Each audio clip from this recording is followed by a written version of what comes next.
তো হ্যালো বন্ধুরা, আমি দেবব্রত মণ্ডল আর তোমাদের সবাইকে স্বাগতম আমার নতুন ভিডিওতে। আমি এখন আছি শাহানগর স্কুলের পাশে।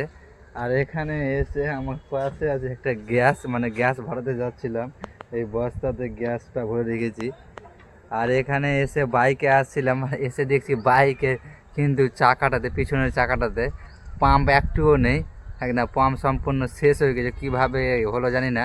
অভিজিৎ কিন্তু গাড়িটা নিয়ে পাম্প করতে গিয়েছে, পাম্প করে আসবে। আর কি বলবো, রাস্তাঘাটে কিন্তু এইরকম অবস্থা। আর অভিজিৎ চলে আসলো গাড়িটাতে পাম্প করে, এই চাকাটাতে, পিছনের চাকাটাতে কিন্তু সম্পূর্ণ পাম্প পড়ে গিয়েছিলো। তো এখনই পাম্প করে আসলো। আবার কিন্তু আমরা গ্যাসটা উঠাবো আর উঠিয়ে গ্যাস ভরাতে যাব। তো বন্ধুরা, আমরা কিন্তু গ্যাসটা ভরতে যাচ্ছিলাম, তার সাথে কিন্তু বাজারও যাচ্ছিলাম।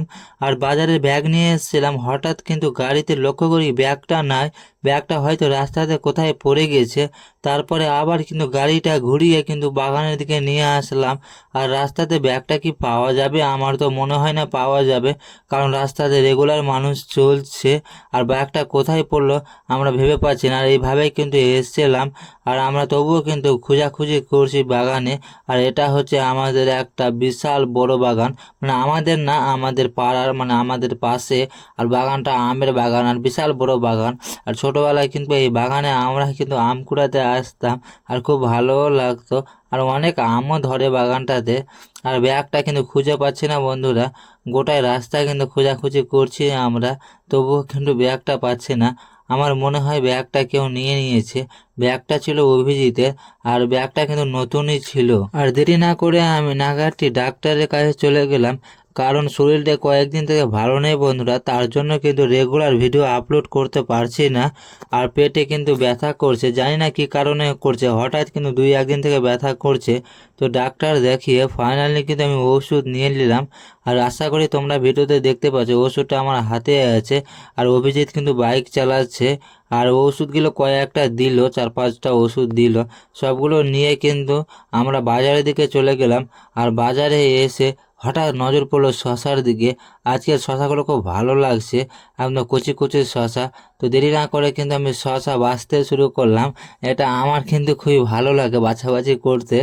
আর দেখতে পাচ্ছ আমি বাছাবাছি করছি। আর হাফ কেজি শশা নিলাম। আর হাফ কেজি শশার দাম কিন্তু 25 টাকা। 1 কেজিতে, 1 কেজির দাম তোমার 50 টাকা, 50 টাকা করে দিচ্ছিল শশা। তো শশা নিয়ে নিলাম।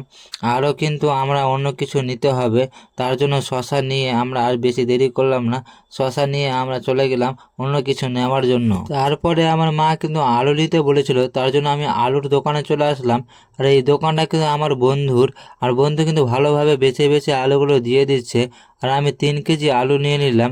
নিয়ে নেওয়ার পরে কিন্তু পেটে ব্যথা করে, তার জন্য কিন্তু সোপ জামেন এইগুলো দোকান চলে আসলাম। আর কিছু কিছু সোপ, কিছু জামেন নিলাম পেটটা ভালো রাখার জন্য। আর এইগুলো কিন্তু জলে গুলে খেতে হবে। পেটটা কি ব্যাপার হঠাৎ এইরকম হয়ে গেল। তারপরে কিন্তু মুড়ি নিতে চলে আসলাম। হ্যাঁ বন্ধুরা, আমরা কিন্তু মুড়ি কিন্তু কিনে খাই। আর এই দোকানটা হচ্ছে একদম হনুমান মন্দিরের সামনে, কালীতলা হনুমান মন্দিরের সামনে। তারপরে ফাইনালি অবশেষে আমার বাজারও কমপ্লিট, দেখতে পাচ্ছ হাতে টমাটোর, সোপ, জামান। আর এটা হচ্ছে মা কালী মন্দির কালীতলার। আর তারপরে ব্যাগগুলো লাটকে কিন্তু আমরা বাড়ির দিকে রওনা দিলাম। তো ফাইনালি বন্ধুরা, অবশেষে অনেক ঠেলাঠেলি করতে করতে বাজার করে চলে আসলাম। এটা মুড়ির বস্তা, আলু, তারপরে এদিকে তোমার ফুলকপি, এদিকে টমাটোর, এইগুলো আরও কি কি আছে, এদিকে তোমার গাজর, লেবু,